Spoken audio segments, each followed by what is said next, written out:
Instantly fix the Realtek high-definition audio device not plugged in error. This common audio problem silences your PC. First, method 1, always check physical audio connections.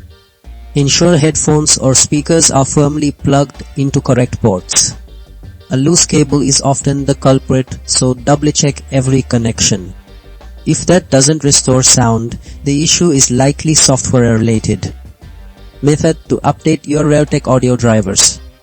Open Device Manager, locate your Realtek device and choose Update Driver. This ensures the latest, most compatible version. If updating fails, a fresh start is crucial. Method 3, completely reinstall your Realtek drivers. Uninstall the device, delete its driver software, then restart your PC. Windows automatically installs a fresh driver. Finally, if driver fixes don't work, try system adjustments.